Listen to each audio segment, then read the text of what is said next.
Hello बच्चों, कैसे हो आप लोग। उम्मीद करते हैं आप लोग अच्छे होंगे और पढ़ाई लिखाई अच्छे तरीके से चल रही होगी। आज हम चर्चा करने वाले हैं वो है समझौता। समझौता किसे कहते हैं? बहुत सिंपल है। वह परिघटना जिसमें यौगिक के आणविक सूत्र तो समान होते हैं परंतु भौतिक अथवा रासायनिक गुण भिन्न भिन्न होते हैं, समझौता कहलाते हैं। यानी कुछ ऐसे आपके रासायनिक पदार्थ मिलेंगे जिसमें क्या होगा, उनकी जो रासायनिक गुणधर्म भौतिक गुणधर्म भिन्न भिन्न होंगे, लेकिन उनकी जो संरचना सूत्र होता है, जो बनावट होता है, वो एक जैसा होता है। संरचना सूत्र मतलब उसका फार्मूला देखिए, जैसे हमने लिखा CH4H10, इसको क्या पढ़ेंगे हम लोग, इसको पढ़ते हैं क्या, ब्यूटेन, पेंटेन। ये जो है क्या है, एग्जाम्पल है, यानी समझौता है। क्यों? क्योंकि उनकी संरचना क्या होगी, एक जैसी होगी। आणविक सूत्र क्या एक जैसा, संरचना सूत्र बनाएंगे तो अलग अलग होगा। कह रहा है वह परिघटना जिसमें यौगिक के आणविक सूत्र तो समान होते हैं, वे भौतिक अथवा रासायनिक गुण में भिन्नता दर्शाते हैं, समझौता कहलाते हैं। यानी आणविक सूत्र सबका क्या होगा, समान होगा, लेकिन जब उसकी संरचना और भौतिक गुण के बारे में पढ़ेंगे तो क्या होता, भिन्न भिन्न होता है, जिसे समझौता कहते हैं। जैसे समझिएगा CH4 है, इसकी संरचना बनाएंगे तो कार्बन कितना है, 4, तो 1 2 3 और 4 कार्बन हो गया। 10 हाइड्रोजन से जोड़ देंगे, 1 2 3, इसका पूरा हो गया, 1 2 3 4 बांड हो गया, इसका 1 इसका 2, 1 2 3 4 बांड इसका हो गया, इसका भी 1 इसका भी 1, यानी कितना 1 2 3 4 हो गया। यहाँ पर 1 2 3, इस कार्बन का बांड 1 2 3 4 हो गया। हाइड्रोजन कितना 1 2 3 4 5 6 7 8 9 10, तो C4H10 का ये संरचना रहा। अब इसी को हम दूसरा संरचना बनाएंगे। इसी का देखिएगा संरचना जो है अलग हो जाएगा। इसी कार्बन की संरचना क्या हो जाएगी, अलग हो जाएगी। जैसे C हो गया, अब फिर जो आपका लिख सकते हैं, एक C नीचे कर दीजिए और एक C ऊपर कर दीजिए। अब इस तरीके से देखिए 1 2 3 4 हो गया कार्बन की।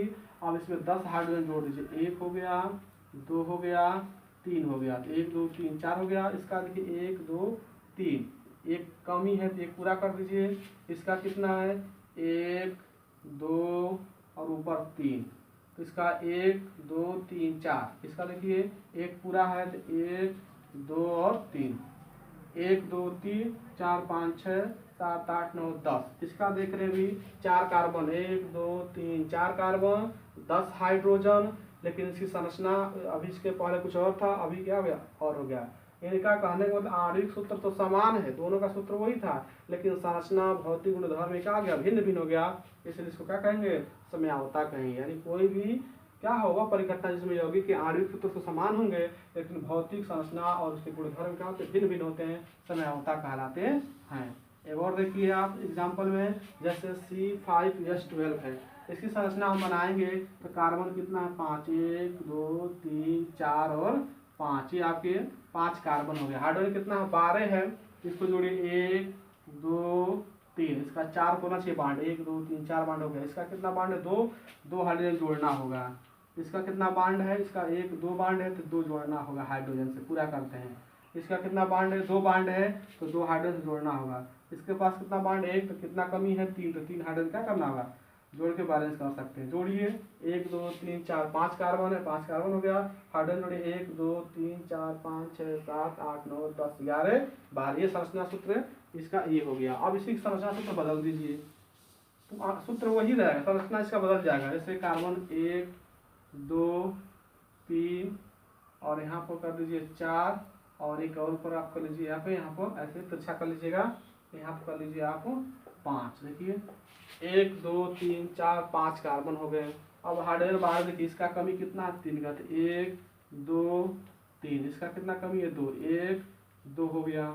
इसका कितनी कमी है 3 का, 1 2 3 हो गया। इसका 1 2 3, 1 की कमी है 4, इसका कितना कमी है 1 है, 3 की कमी 1 2 और 3, जोड़िए। इसका जो है कार्बन 1 2 3 4 5 कार्बन, 1 2 3 4 5 6 7 8 9 10 11 और 12 हाइड्रोजन। तो इसी का आणविक सूत्र समान था लेकिन संरचना बना है वो क्या रहा, भिन्न भिन्न रहा, इसलिए इसको क्या कहेंगे, समझौता। समझौता में क्या होता है, संरचना आणविक सूत्र समान होता है लेकिन संरचना उसकी रासायनिक गुणधर्म भौतिक गुणधर्म क्या होते हैं, भिन्न भिन्न होते हैं, उसी क्या कहते हैं, समझौता कहते हैं। अगला हमने लिया है क्रियात्मक समूह। क्रियात्मक समूह वेरी वेरी इंपॉर्टेंट, यहाँ से आपको याद रख रहे हैं क्योंकि जब हम पढ़ाएंगे आपको IPAC नाम, तो इसमें सबसे बड़ी भूमिका इसी का क्रियात्मक समूह का होगी। तो क्रियात्मक समूह किसे कहते हैं हम? वे समूह जो किसी कार्बनिक श्रृंखला से जुड़कर उसके रासायनिक गुणों का निर्धारण करते हैं, क्रियात्मक समूह कहलाते हैं। यानी कोई भी कार्बन श्रृंखला होगी, क्या होगी?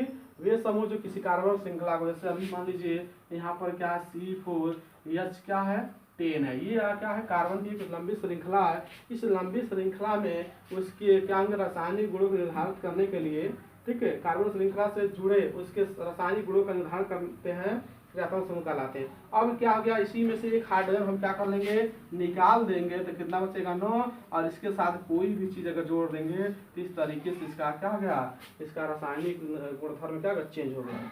तो इसे क्या कहेंगे, जो जुड़ा है उसी क्या कहेंगे, क्रियात्मक समूह। जैसे यहाँ बोल दिया R से जुड़ा है OH में, OH का क्रियात्मक समूह है। R क्या है, R जो है कार्बनिक यौगिक है या कार्बन की लंबी श्रृंखला, यानी इधर का भाग R कहेंगे और इधर जो जुड़ा रहेगा उसको क्या कहेंगे, क्रियात्मक समूह। यही जो क्या करता है, इस यौगिक का गुणों को क्या करता है, निर्धारण करता है। तो वही है क्रियात्मक समूह। क्या होता है, वे समूह जो किसी कार्बनिक श्रृंखला से जुड़कर उसके रासायनिक गुणों का निर्धारण करते हैं, क्रियात्मक समूह कहलाते हैं। जैसे R में OH जुड़ा है, R क्या है, कार्बनिक यौगिक की लंबी श्रृंखला, और उसमें OH क्रियात्मक समूह जुड़ा है, तो उस यौगिक के पूरा क्या करेगा, रासायनिक गुणधर्मों का निर्धारण करेगा। तो जो जुड़ा है उसे क्या कहते हैं, क्रियात्मक समूह। OH हो गया, COOH हो जाएगा, CHO हो जाएगा, कीटोन O हो जाएगा। इस तरीके से क्रियात्मक समूह हम लिखवाएंगे। तो आशा करते हैं आपको ये समझ में अच्छे तरीके से आ गया होगा। तो आज के लिए बस इतना ही, धन्यवाद।